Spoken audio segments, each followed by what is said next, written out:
നമസ്കാരം. ഇന്നിവിടെ പറയാൻ പോകുന്നതെന്ന് പറഞ്ഞാൽ സൈക്കിള് എടുക്കുന്ന പോലെ തന്നെ പ്രധാനപ്പെട്ട ഒരു കാര്യമാണ് നമ്മൾ ഹെൽമെറ്റ് വാങ്ങുക എന്നുള്ളത്. നമ്മളെല്ലാവരും പൊതുവെ നല്ലൊരു സൈക്കിൾ വാങ്ങുമ്പോൾ ഹെൽമെറ്റ് മാത്രം ചീപ്പ് ക്വാളിറ്റി ആയിട്ടുള്ള 700 രൂപ 800 രൂപ റേഞ്ചിലുള്ള അല്ലെങ്കിൽ 600 രൂപ ആ റേഞ്ചിലുള്ള ഹെൽമെറ്റുകൾ ആണ് പൊതുവെ വാങ്ങാറുള്ളത്. അത് ഹെൽമെറ്റിനോട് അതായത് മെയിൻ കാരണം എന്ന് പറഞ്ഞാൽ എല്ലാവരും ബൈക്ക് ഓടിക്കണവരായിരിക്കും. ഇപ്പോൾ ബൈക്കിന്റെ ഹെൽമെറ്റ് ഒരു 1800 രൂപ താഴെ വരുള്ളൂ. ബൈക്കിന്റെ ഹെൽമെറ്റ് നല്ലൊരു ഹെൽമെറ്റ് എന്നൊക്കെ പറയുമ്പോൾ അപ്പോൾ ബൈക്കിനേലും പൈസ കൊടുത്ത് നല്ല ഹെൽമെറ്റ് സൈക്കിളുകളിൽ വാങ്ങാൻ ആർക്കും താല്പര്യം ഉണ്ടാവില്ല. പക്ഷേ ബൈക്ക് പോലെയല്ല സൈക്കിള് ആക്സിഡന്റ് ആവാനുള്ള ചാൻസ് ബൈക്കിനേലും വളരെ കൂടുതലാണ്. കാരണം MTB യൂസ് ചെയ്യുന്നവർക്ക് അത്ര പ്രശ്നമില്ലെങ്കിലും ഹൈബ്രിഡ് അല്ലെങ്കിൽ റോഡ് ബൈക്ക് എന്ന് പറയുന്നത് നമുക്ക് ഒരു ചെറിയൊരു കട്ടർ മതി നമ്മുടെ ബാലൻസ് തെറ്റി വീണു പോയി. ഈ ബൈക്കിൽ എന്ന് പറഞ്ഞാൽ 150 കിലോ ഉള്ള ബൈക്ക് നമുക്ക് ബൈക്കിന്റെ ഹാൻഡിലിൽ പിടിച്ച് എത്ര സ്കിഡ് ആയാലും നമ്മൾ ഹാൻഡിലിൽ നിന്ന് കൈവിട്ടാൽ മാത്രം നമ്മൾ തെറിച്ചു പോകുള്ളൂ വണ്ടിയിൽ. അപ്പോൾ അങ്ങനെ ബൈക്കിന് അപകടം സൈക്കിളിനെ അപേക്ഷിച്ച് കുറവാണ്. വെയിറ്റ് ഉള്ളതുകൊണ്ടും പിടിച്ചാൽ നിൽക്കുന്നതുകൊണ്ടും വലിയ പ്രശ്നങ്ങൾ ഉണ്ടാവില്ല. പക്ഷെ സൈക്കിളിൽ കുറച്ച് വിപരീതമാണ്. നമ്മൾ ഒരു കട്ടറയാട് കുഴിയാടുക, ഒരു കൈ വിട്ട് ഒരു ഫോൺ അറ്റൻഡ് ചെയ്യുന്ന ടൈമിലാണെങ്കിൽ ഒരു കുഴി വന്നു കഴിഞ്ഞാൽ നമ്മൾ തെറിച്ചു പോകും. അപ്പോൾ ഒരു ഹെൽമെറ്റ് നല്ല നോക്കി വാങ്ങുക എന്നുള്ളത് അത്യാവശ്യമായിട്ടുള്ളൊരു കാര്യമാണ്.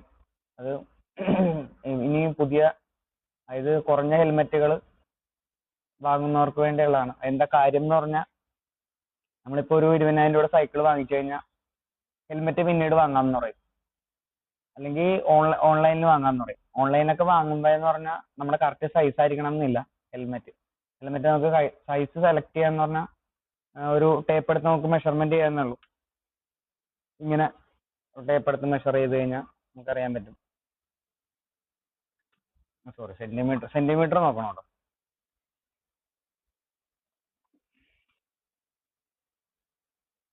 സെന്റിമീറ്റർ വെച്ചാണെങ്കിൽ 61 വന്നേക്കണത്.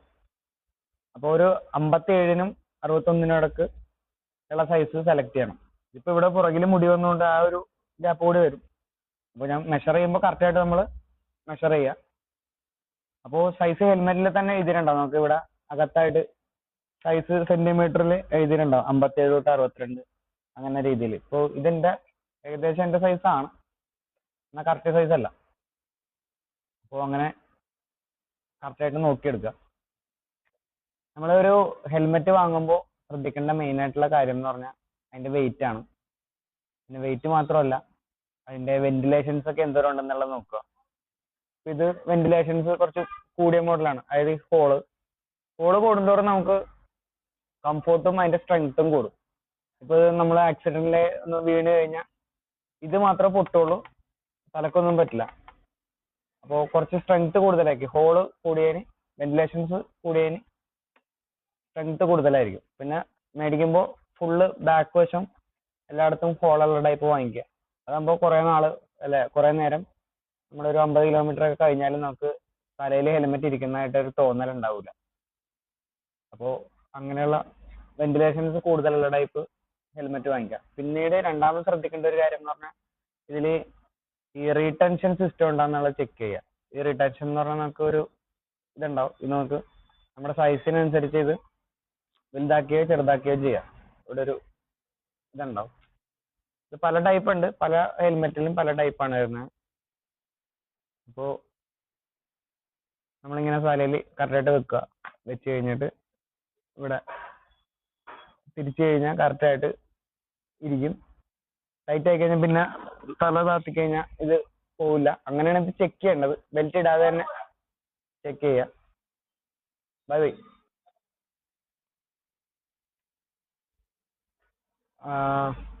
പിന്നെ ഹെൽമെറ്റ് നമ്മുടെ ഈ തിരികത്തിന്റെ തൊട്ട് മുകളിലായിട്ട് വരരുത്. ഇതാണ് കുറച്ച് പൊങ്ങിയിരിക്കണം. അതാണ് ഹെൽമെറ്റിന്റെ പൊസിഷൻ എന്ന് പറയുന്നത്. കുറച്ച് പൊങ്ങി വേണം നിൽക്കാൻ. പിന്നെ മെയിനായിട്ട് ഇത്രേ ഉള്ളൂ. മെയിനായിട്ട് 3 കാര്യങ്ങളാണ്. ഒന്നാമത്തെ കാര്യം വെയിറ്റ് ആണ്. വെയിറ്റ് കഴിഞ്ഞാൽ പിന്നെ വെന്റിലേഷൻസ് ഉള്ളത് നോക്കുക. കൂടുതൽ വെന്റിലേഷൻസ് ഉള്ള ടൈപ്പ് നോക്കുക. ഇപ്പൊ 800 രൂപക്ക് കിട്ടുന്ന ഇതിലുള്ളതിൽ ഈ റീടെൻഷൻ സിസ്റ്റം ഉണ്ടാവണം എന്നില്ല. മൂന്നാമത്തെ കാര്യം ഈ റീടെൻഷൻ സിസ്റ്റം ഉള്ള ടൈപ്പ് ഹെൽമെറ്റുകൾ വാങ്ങുക. ഇത് വരുന്നത് ഒരു 1100 രൂപ തൊട്ട് സ്റ്റാർട്ടിങ് ഉണ്ട് റീടെൻഷൻ സിസ്റ്റം വരുന്നത്. അപ്പോൾ മറ്റ് 800 രൂപ ആ വരുന്ന ടൈപ്പ് ആണെങ്കിൽ ഇതേപോലെ റീടെൻഷൻ സിസ്റ്റം ഉണ്ടാവില്ല, ബാക്കിലും ഹോൾ ഉണ്ടാവില്ല. അപ്പോൾ അത് മെയിനായിട്ട് നമ്മൾ ചെക്ക് ചെയ്യേണ്ട കാര്യമാണ്, അല്ലെങ്കിൽ നമ്മൾ മറന്നു പോകുന്ന കാര്യമാണ്. വില കുറവുള്ള മാത്രം നോക്കി എടുത്തിട്ട് കാര്യമില്ല. കാരണം ഹെൽമെറ്റ് ഒക്കെ നമ്മൾ ഒരു തവണ വാങ്ങിക്കുള്ളൂ, വാങ്ങിക്കുമ്പോൾ നല്ലത് വാങ്ങിക്കുക. നമ്മൾ സൈക്കിൾ ചേഞ്ച് ചെയ്താലും വർഷങ്ങളോളം ഹെൽമെറ്റുകൾ യൂസ് ചെയ്യുന്നവരാണ്. നമുക്ക് ഒരു ഹെൽമെറ്റ് ഇഷ്ടപ്പെട്ട് കഴിഞ്ഞാൽ പിന്നെ നമ്മളത് ചേഞ്ച് ചെയ്യില്ല, കാരണം അത്ര കംഫർട്ടായിരിക്കും. നമ്മൾ ശീലിച്ചു പോകും. സൈക്കിൾ ചേഞ്ച് ചെയ്യാലും നമുക്ക് ഹെൽമെറ്റ് ചേഞ്ച് ചെയ്യാനുള്ള ഒരു തോന്നലുണ്ടാവില്ല.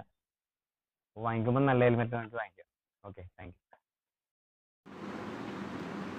പിന്നെ പ്രധാനപ്പെട്ടൊരു കാര്യം പറയാൻ മറന്നുപോയി. അതായത് നമ്മൾ വാങ്ങുന്ന ഹെൽമെറ്റ് അല്ലെങ്കിൽ ഉപയോഗിക്കുന്ന ഹെൽമെറ്റുകൾ ക്രാക്ക് ഉണ്ടോ എന്നുള്ളത് ശ്രദ്ധിക്കുക. അപ്പോൾ ഇത് പല രീതിയിലും പാഴ്സലുകളിൽ ലുധിയാന അങ്ങനെയുള്ള സ്ഥലങ്ങളിൽ നിന്ന് പുറത്തു നിന്നൊക്കെ വന്നെയായിരിക്കും. നമ്മൾ നോക്കുമ്പോൾ ക്രാക്ക് വന്നിട്ടുണ്ടോ എന്നുള്ളത് ഫുള്ള് ചെക്ക് ചെയ്യുക. ഈ പോർഷനുകളെല്ലാം ചെക്ക് ചെയ്യുക.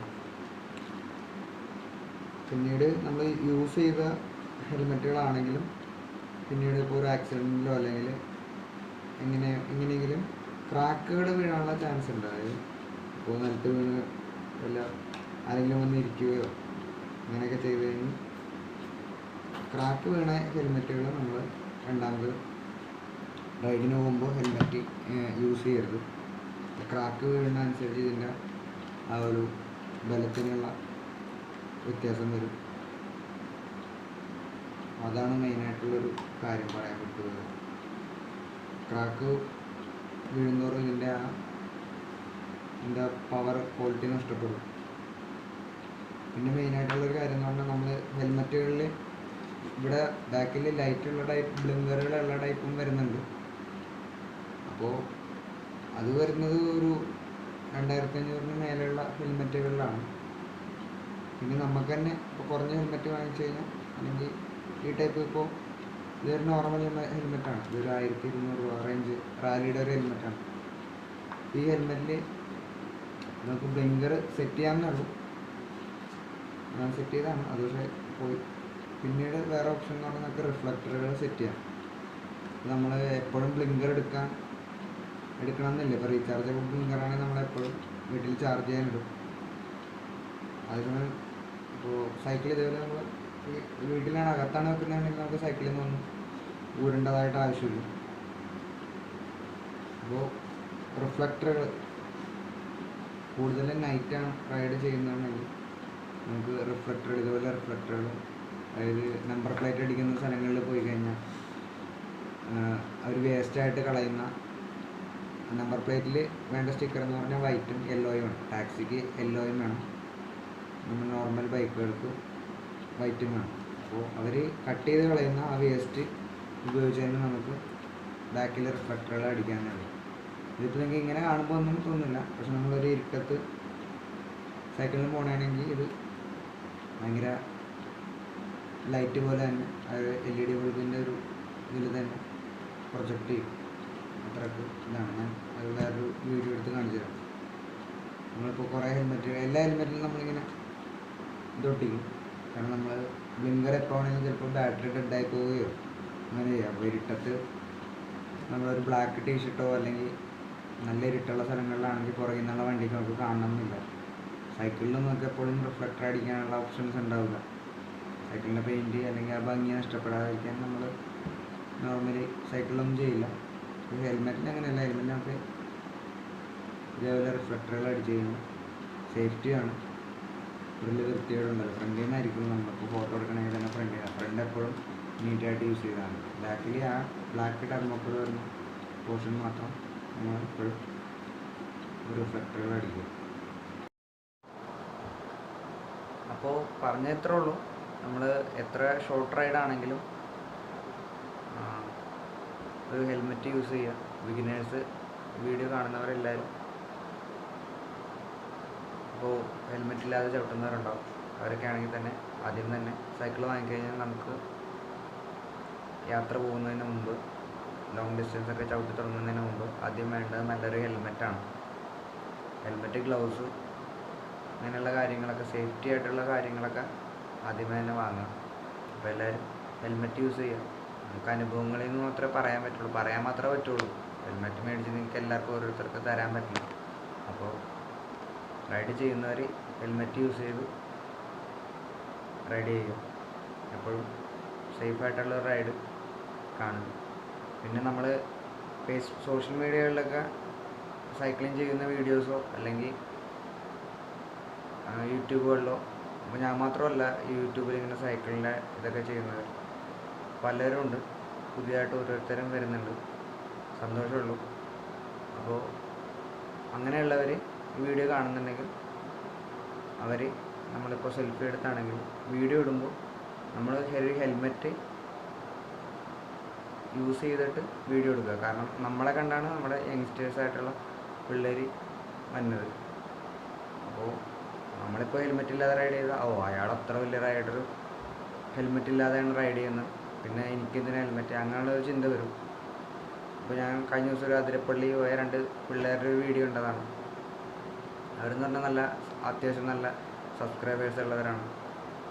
അവർ ഹെൽമെറ്റൊന്നും യൂസ് ചെയ്യാതെ, പിന്നെ സീറ്റ് ഹൈറ്റ് കറക്റ്റല്ല, അങ്ങനെ ഒരു ഐഡിയ ഇല്ലാത്ത രീതിയിലാണ് അവർ സൈക്കിൾ വിടുന്നത്. അപ്പോൾ അത് കണ്ട്, അതുപോലെ സൈക്കിള് നല്ല ഹെവി വെയിറ്റ് ആയിട്ടുള്ള സൈക്കിളുകളാണ്. അപ്പോൾ അവർ ഒന്നും ചിന്തിക്കാതെയാണ് ചവിട്ടുന്നത്. ഇതിനെക്കുറിച്ചുള്ള ഒരു ധാരണ ഇല്ല അവർക്ക്. സൈക്ലിങ്ങിൽ തന്നെ ഒരുപാട് കാര്യങ്ങൾ നമ്മൾ നോക്കേണ്ടതുണ്ട്. അതായത് സീറ്റ് ഹൈറ്റ് നല്ലോണം താത്തി വെച്ച് ചവിട്ടിക്കഴിഞ്ഞാൽ ഒരുപാട് ബുദ്ധിമുട്ട്, ശരീരത്തിന് തന്നെ ഒരുപാട് ബുദ്ധിമുട്ടുകൾ വരും. നമ്മളിതറിയാതെ നമ്മളിങ്ങനെ ചവിട്ടി ഒരു വീഡിയോ എടുത്തിടുമ്പോൾ നമ്മളെ ഈ വീഡിയോ കണ്ടിട്ടാണ് മറ്റുള്ളവർ നമ്മളെ അനുകരിക്കുള്ളൂ. നമുക്ക് അതുപോലെ ഒരു വീഡിയോ എടുക്കാം എന്നൊക്കെയുള്ള രീതിയിൽ. അപ്പോൾ ചെയ്യുന്ന കാര്യം വൃത്തിയായിട്ട് ചെയ്യുക, അത്രേ ഉള്ളൂ.